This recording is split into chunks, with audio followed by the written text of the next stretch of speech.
Olá, eu espero que essa mensagem seja fonte de esperança, de ânimo e fé para o seu coração. Mas antes, eu quero te fazer um convite muito especial para você inscrever-se no canal e ativar as notificações. Isso vai nos ajudar e muito a espalhar ainda mais as boas novas de salvação no Evangelho de Jesus Cristo. João capítulo 11, nós vamos a um texto muito conhecido. Nós vamos ler do verso 1 ao verso de número 6, apenas os 6 primeiros versículos. E peço gentilmente que você mantenha a sua Bíblia aberta. Você que está em casa, mesmo com a facilidade do texto, está aí no rodapé da sua tela, não perca o hábito de acompanhar com a Bíblia aberta. Tá bom? Hoje, ao contrário, não leio da Nova Versão Transformadora, eu leio da Revista Atualizada, que diz assim: estava enfermo Lázaro de Betânia, da aldeia de Maria e de sua irmã Marta. Esta Maria, cujo irmão Lázaro estava enfermo, era a mesma que ungiu com bálsamo o Senhor e lhe enxugou os pés com seus cabelos. Mandaram, pois, as irmãs de Lázaro dizer a Jesus: Senhor, está enfermo aquele a quem amas. Ao receber a notícia, disse Jesus: essa enfermidade não é para a morte, e sim para a glória de Deus, a fim de que o Filho de Deus seja por ela glorificado. Ora, amava Jesus a Marta e a sua irmã e a Lázaro. Quando, pois, soube que Lázaro estava doente, ainda se demorou 2 dias no lugar onde estava. Vamos orar. Você poderia fechar os seus olhos, curvar sua cabeça, você em casa da mesma maneira.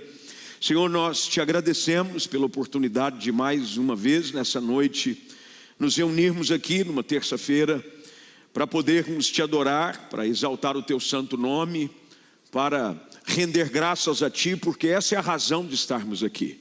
Viemos porque o Senhor é bom, e mesmo que não vejamos nada acontecer nos dias futuros que virão, nós já temos inúmeras razões para te adorar em todo o tempo.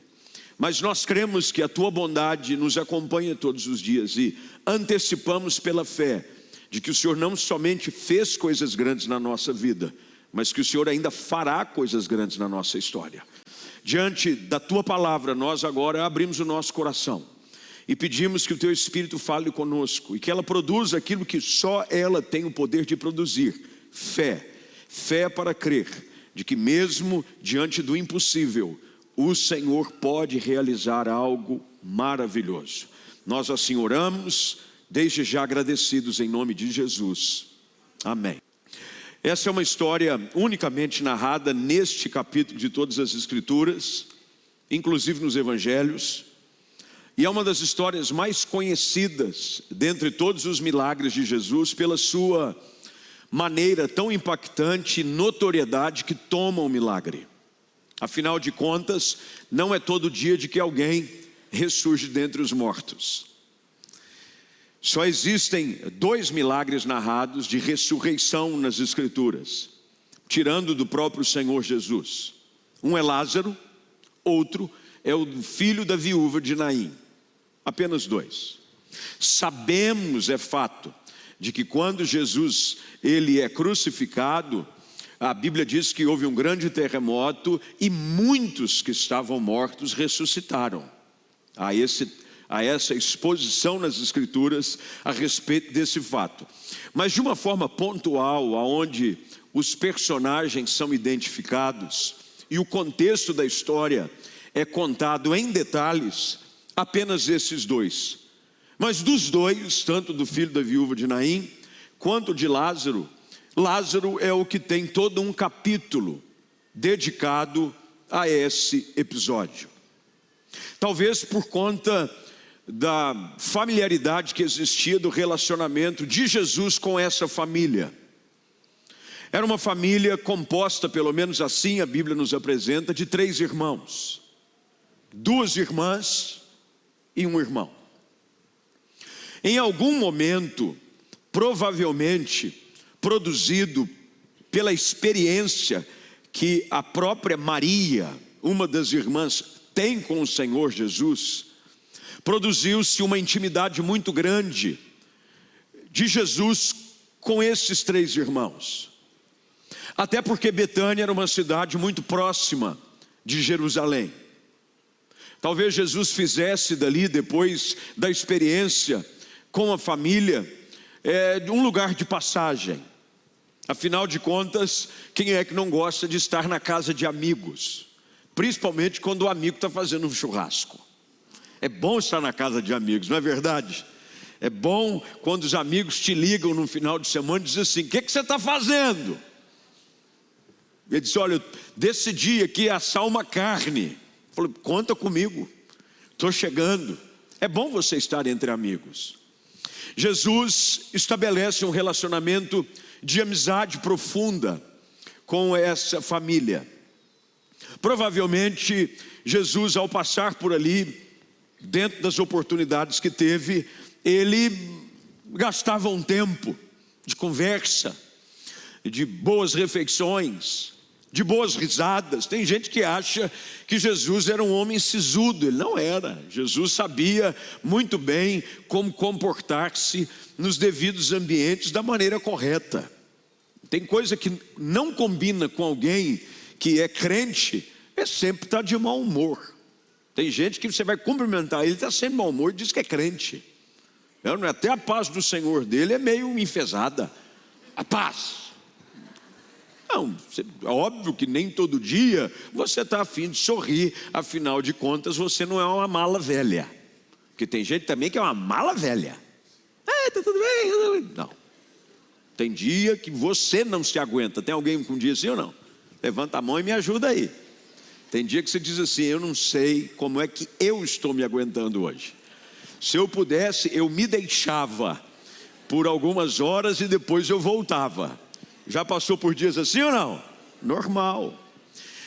Jesus usava desse tempo. Jesus participava de jantares, de festas. Ele era convidado a casamentos. E você, em ambientes como esse, você descontrai, você bate papo, você dá risada. E provavelmente a casa desses 3 irmãos era um lugar seguro, de conforto e aconchego para Jesus Cristo. Mas algo acontece nessa família que perturba o coração dos 3 irmãos, em particular com o irmão, que nós não sabemos aqui qual era a diferença de idade, e também não sabemos qual era a ordem, quem era mais velho, quem era a irmã mais velha. Nós sabemos que eram 3 irmãos, e um deles fica doente a ponto de causar preocupação nas irmãs. Talvez aqui, isso é uma suposição, como eu disse, não há nenhum argumento, nenhuma base histórica e nem bíblica para se afirmar qual era a ordem de nascimento dos irmãos. Mas provavelmente, pela maneira como se preocupavam as irmãs, quem sabe Lázaro mais novo. Até porque irmão de irmãs mais velhas quase que herdam por natureza 2 ou 3 mães. Tem a mãe e tem as irmãs mais velhas, que acha que manda no irmão, e normalmente ajudam na criação dos irmãos. É muito comum, e talvez você tenha tido essa experiência na sua própria família, de que você, irmã mais velha, ajudou a criar um irmão mais novo, ou uma irmã mais nova, porque o pai tinha que trabalhar, e a diferença de idade era suficiente para você se sentir um pouco mais responsável, e o pai e a mãe pediam ajuda: olha daqui, ajuda de lá, socorre aqui, dá comida para o teu irmão, ajuda a vestir a sua irmã. Bem, Lázaro adoece, e a preocupação toma conta das 2 irmãs. Preocupação a tal ponto que leva-as a pedir socorro. Há vários tipos de situações que nos acometem. Algumas nós lidamos com ela naturalmente. Outras nos assustam a tal ponto que a gente precisa pedir socorro. Já passou por situações assim? Bem, isso aqui é uma febrinha normal, isso aqui é algo que a gente está acostumado a lidar, mas há algumas situações da vida em que a gente se depara com elas e nos levam a pedir socorro. Foi o que aconteceu aqui no caso de Lázaro. A Bíblia nos diz que no verso de número 3, as irmãs de Lázaro mandam um recado para que chegasse até Jesus com a seguinte informação: está enfermo aquele a quem amas. Esse próprio versículo por si já nos diz muito sobre a relação de Jesus com essa família e propriamente dita com Lázaro. Havia uma relação de amor profundo. E preste bem atenção, porque o recado não vai sobre a seguinte ótica: está enfermo aquele que te ama. Não é. A mensagem vai com a seguinte informação: está enfermo aquele a quem você ama. E tudo isso nos diz muita coisa. Quando as irmãs dizem e fazem um recado chegar até Jesus, elas nos explicam, quase que sem saber, qual é a base do relacionamento que Deus quer ter conosco. Primeiro, porque a Bíblia diz que nós o amamos porque Ele nos amou primeiro. O amor de Deus para conosco, ele supera o nosso entendimento. O amor de Deus é um amor incondicional. Paulo chega a ponto de dizer de que nada poderá nos separar do amor de Deus que está em Cristo Jesus. Não há altura, profundidade, anjos, principados, nada pode nos separar do amor de Deus. Jesus te ama, essa é a primeira coisa que você precisa entender. Mesmo em meio às suas lutas, mesmo em meio às suas dores, mesmo em meio às suas enfermidades, a primeira coisa que você precisa estar convicto é que é um Deus que te ama.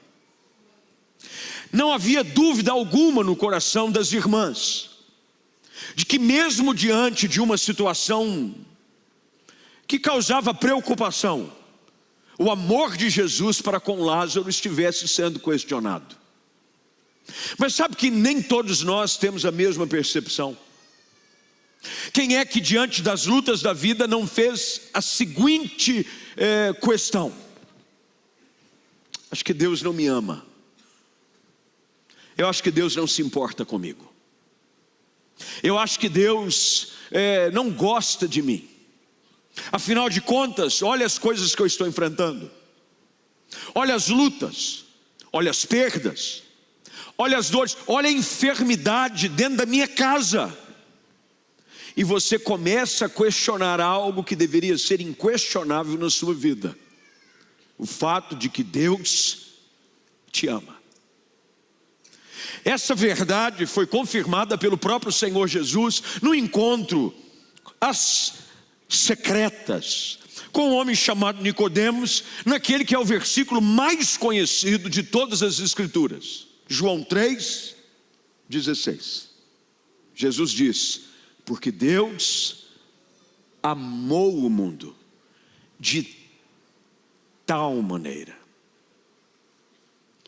Ele enviou o seu próprio Filho.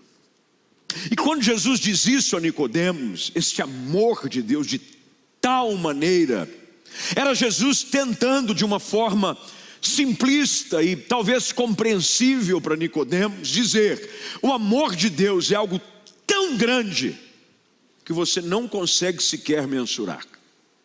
Jesus nos ama. E se há uma coisa que você primeiro precisa entender para vencer algumas lutas e até mesmo uma baixa autoestima que por vezes encontra espaço no seu coração, é essa verdade absoluta: Deus nos ama e Deus é amor. Marta e Maria dizem: está enfermo aquele a quem amas. Não se questiona, não se tem dúvida.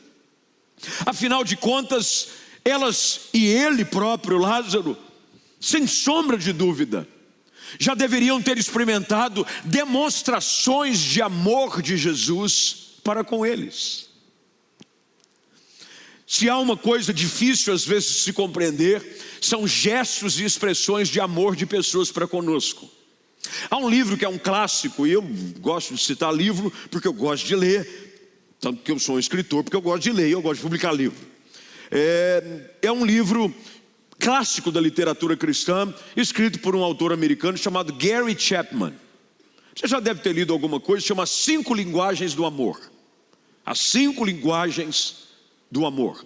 Saiu agora também pela Mundo Cristão um booklet, que é aqueles livrinhos pequenininhos, mais fácil de leitura, que ele explica de uma forma bastante prática e didática quais são essas maneiras de se expressar amor. E basicamente o livro fala sobre as diversas maneiras de pessoas demonstrarem amor para com outras.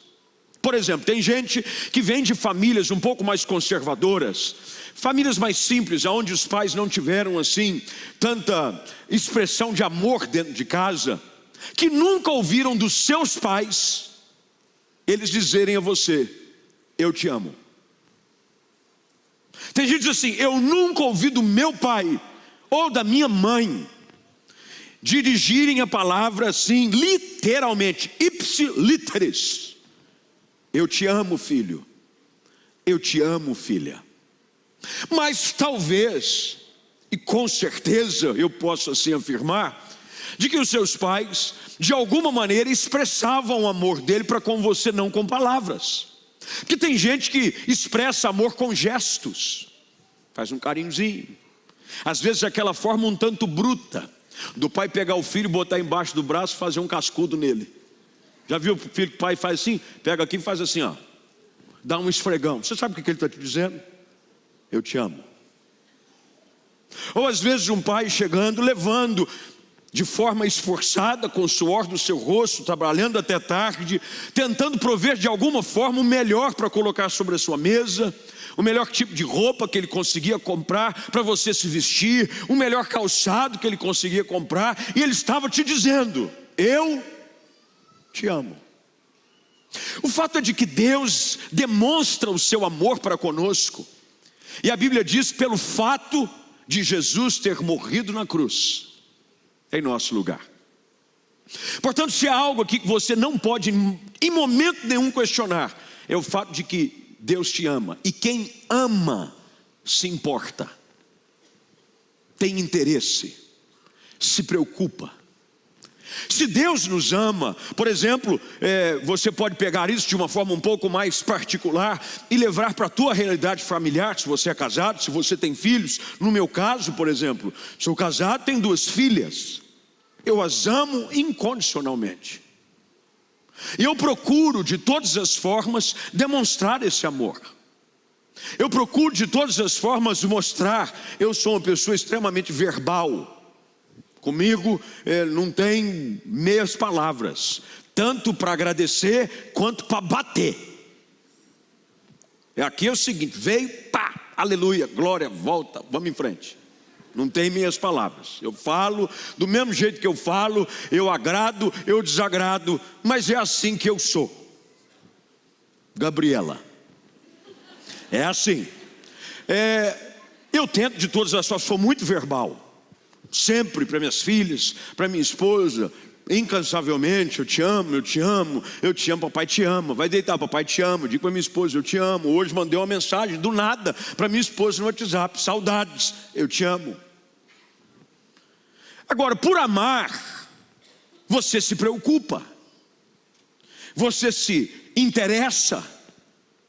Quando alguma coisa acontece com aqueles a quem você ama, parece que dói mais em você do que neles. E é isso que o texto está querendo dizer, pelo menos sobre a minha leitura, e é o que eu quero que você entenda nessa noite. Desculpa se eu estiver sendo um pouco didático e profundo demais teologicamente na exposição do texto, o que descaracteriza um pouquinho de terça, mas é bom de vez em quando a gente mergulhar na profundidade da exposição do versículo. Acho que eu estou falando complicado, né? Desculpa aí, mas para você entender que a Bíblia, ela é muito mais profunda do que você pode imaginar. Quando Marta e Maria dizem está enfermo aquele quem você ama, ele está dizendo alguém que você se importa, que está passando por uma necessidade. E a primeira coisa que você tem que entender, e anote isso por favor, pelo fato de Deus te amar, Ele se importa com a sua dor. Pelo fato de Deus te amar, Ele se preocupa com as coisas que você está enfrentando. Deus não é um Deus distante. Deus é um Deus que participa. Ele é um Pai amoroso. Ele é aquele que olha para nós com um olhar atento, com um olhar que vê a nossa dor e sabe do nosso sofrimento. Não há nada que aconteça na nossa vida pelo fato de Deus nos amar, que Ele passe desapercebido. Então eu e você precisamos entender: Jesus me ama. Jesus me ama. Ele me ama. Nós às vezes cantamos, e durante um período na igreja, como é quase que ciclicamente falando, dentro da música brasileira e principalmente dentro da música evangélica, as músicas são cíclicas, não é? É mais ou menos hit parade. Tem músicas que ela vem e você canta ela um ano, todo culto, depois elas desaparecem. Parece que foram abduzidas num aeronave, numa aeroespaçonave alienígena e nunca mais tocaram. Mas eu me lembro antigamente que se cantava muito sobre o fato de Deus nos amar, Deus nos amar.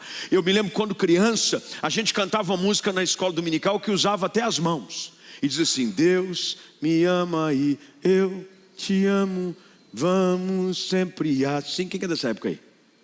Isso é escola dominical raiz, hein? É ou não é? Deus me ama e eu te amo, vamos sempre assim. Deus nos ama. Ele é um Deus amoroso que se preocupa com seus filhos. Às vezes pessoas dizem que nos amam, mas o seu amor, ele é apenas verbal, mas ele não é prático.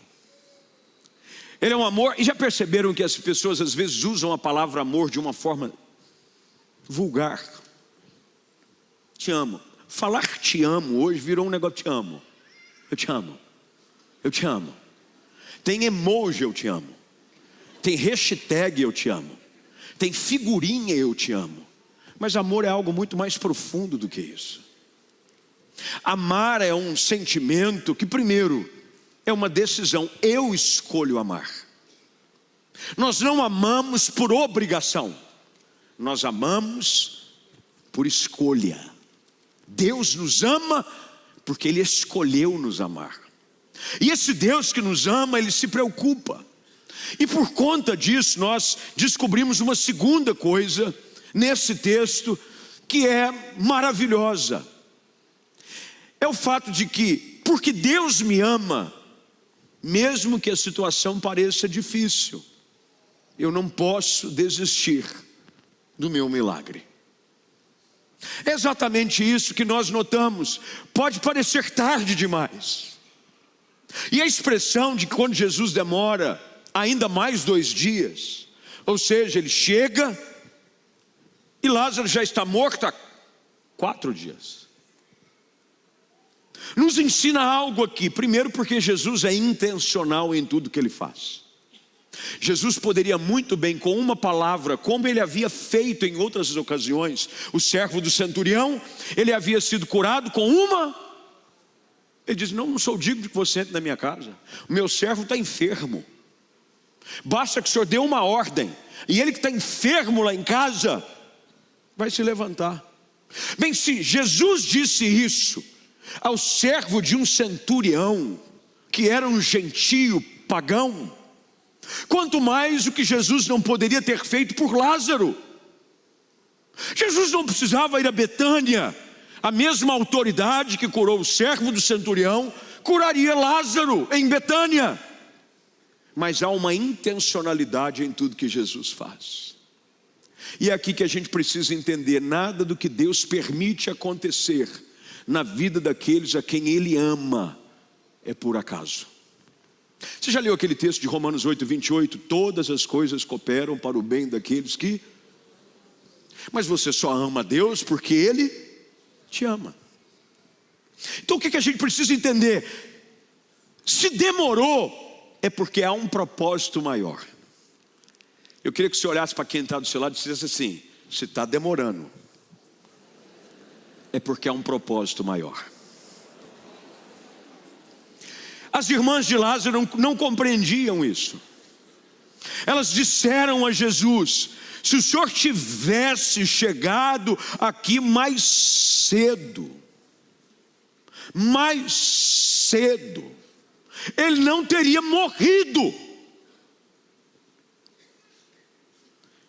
Aqueles a quem Deus ama, Deus nunca desampara. Se nós sendo falhos, com o nosso amor limitado, com o nosso amor que por vezes ele sofre crises de abstinência, porque a gente às vezes gera situações de amor e de ódio, mais ou menos a música do Leandro e Leonardo, entre tapas e beijos. Você ama, tem dia que você quer matar. Fala a verdade. Você ama e diz assim: oh Deus, me entrega nas mãos só uma horinha, depois o Senhor ressuscita dentre os mortos, mas me deixa matar um minutinho. Se nós, com os nossos sentimentos frágeis, humanos, expressamos o amor e nos preocupamos e somos intencionais e não queremos falhar com aqueles que nos amam, e que aquele quem amamos, imagine Deus. Aqueles a quem Deus ama, Deus sempre tem um propósito maior. Jesus demorou, mas não foi por acaso. Se está demorando na sua vida, não é porque Deus não te ama, é que Ele te ama suficiente, que Ele sabe que aquilo que Ele vai fazer é maior daquilo que você consegue imaginar. Jesus diz para elas: olha, eu sei. Ele sabia o que estava acontecendo. Como é que a gente sabe da intencionalidade de Jesus? Bem, Ele diz aos discípulos, verso de número 9, Jesus diz: não são 12 as horas do dia. Se alguém andar de dia não tropeça, porque vê a luz do mundo, mas se andar de noite, tropeça porque nela não há luz. Isso dizia, e depois lhe acrescentou: nosso amigo Lázaro adormeceu, mas eu vou. Ele sabia. Não pense você que Jesus em nenhum momento deixou de te amar e se esqueceu das suas lutas, das suas enfermidades, das suas complicações. Ele continua se importando. Terceira coisa, para a gente ficar dentro do horário, eu prometi que ia ser bem curto hoje, é você tomar cuidado com aqueles que querem questionar o cuidado e o amor de Deus para com a sua vida, quando você estiver passando momentos difíceis. Eles sempre vão aparecer. Parece que eles nascem igual praga no meio da grama. Surgem do nada. Sempre vai aparecer um para querer dizer besteira no nosso ouvido. Sempre vai aparecer. Aqueles que são enviados, parece que do inferno, para questionar o amor de Deus. Será que Deus se importa? Não sei não. Olha o que acontece.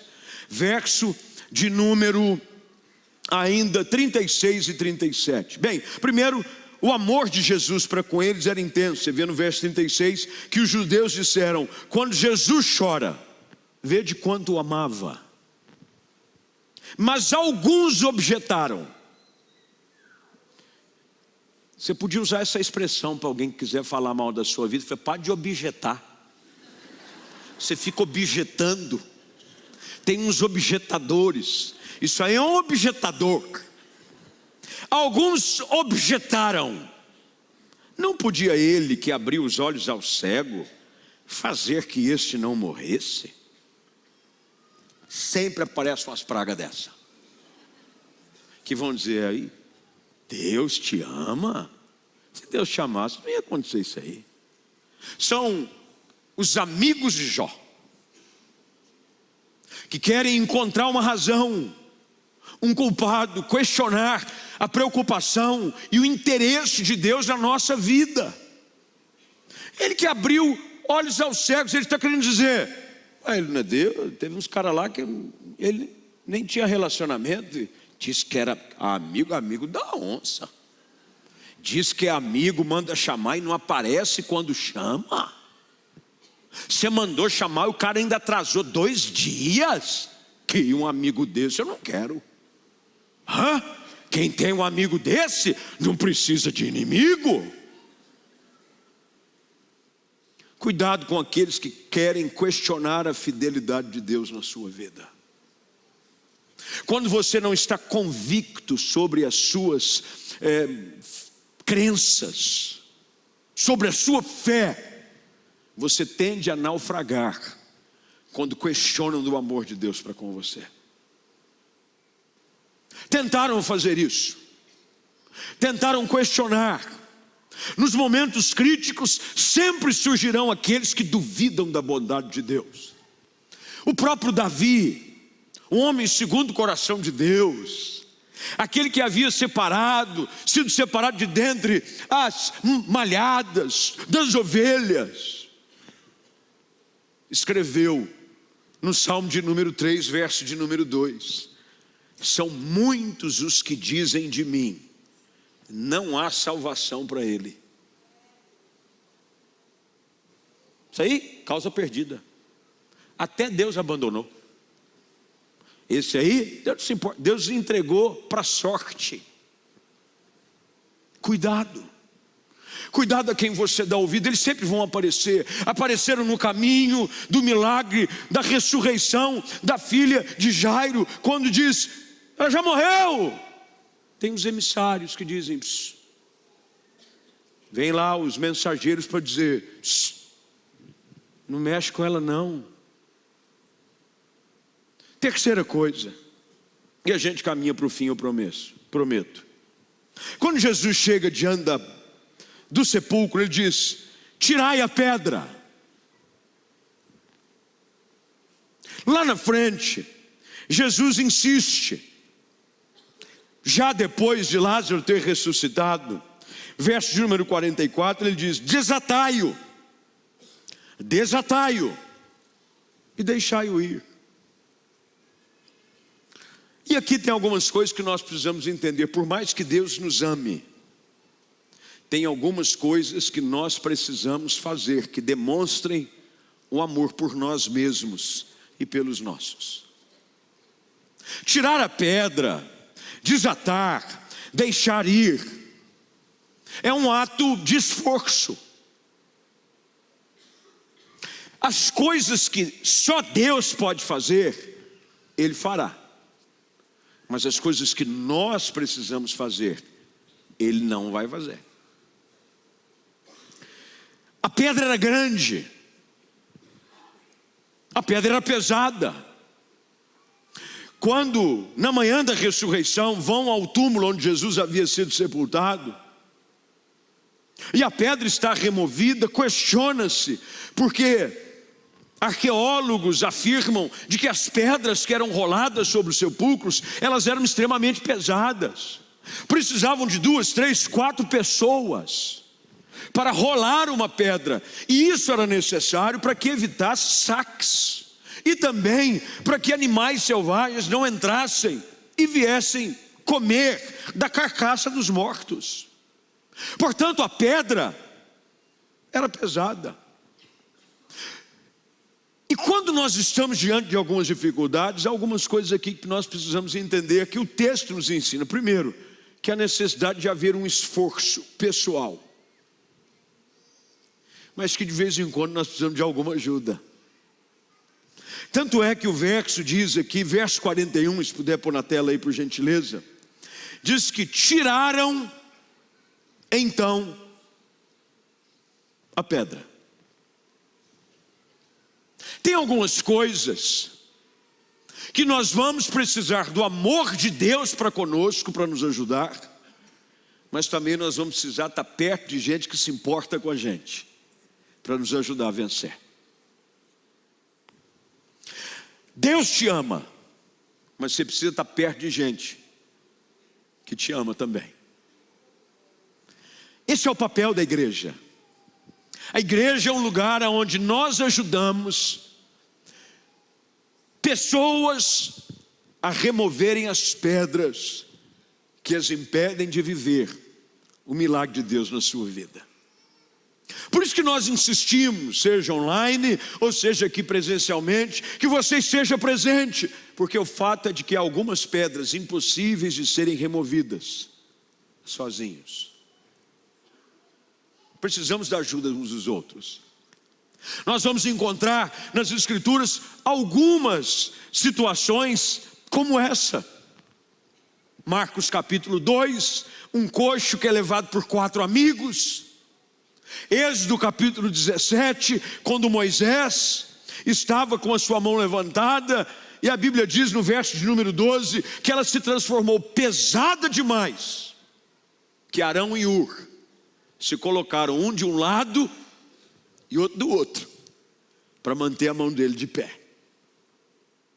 Não é que Deus não tinha prometido da vitória, mas é porque Deus é a favor do trabalho em equipe. É muito mais fácil nós vencermos as lutas, os impedimentos e experimentarmos o milagre quando nós estamos cercados por pessoas que nos amam e quando nós estamos debaixo do cuidado de um Deus que nos ama. Deus te ama, mas você precisa se amar, estar perto de pessoas que te amam também.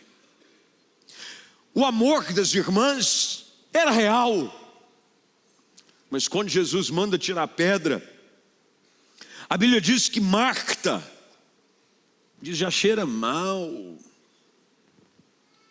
Você precisa estar perto de gente que, mesmo que desagradável seja ajudar pessoas, elas estão dispostas a enfrentar um ambiente não tão agradável para te abençoar. Põe um prendedor no nariz, passa álcool, enfia um tampão no nariz, mas vai ajudar. A Bíblia diz que eles tiram a pedra, e agora Jesus levanta os olhos para o céu. Duas narrativas de milagres realizados por Jesus, pelo menos são citadas com essa mesma atitude. Uma delas é a multiplicação do pães e peixes, com 5 pães e 2 peixinhos. Jesus pega aquilo que havia sido entregue por um menino, e ele olha para os céus e abençoa. E agora tiraram a pedra, e ele está dizendo: o trabalho de vocês foi feito, agora deixa Deus fazer o dele. Porque a gente às vezes quer que Deus faça o trabalho dele, sem a gente fazer o nosso. Você quer que Jesus ressuscite uma situação, mude uma realidade, abençoe a sua vida, mas você sequer quer arrumar um jeito de rolar a pedra. Jesus podia rolar a pedra? Irmão, para quem ressuscita morto, rolar a pedra, fichinha. Os anjos não rolaram a pedra que fechava o sepulcro do Senhor. Tem uma comissão roladora de pedra no céu. Tem lá os anjos roladores de pedra. Está lá, eles vêm, tudo já desce com o pé de cabra. Qual que é a pedra? Deus pode? Deus pode.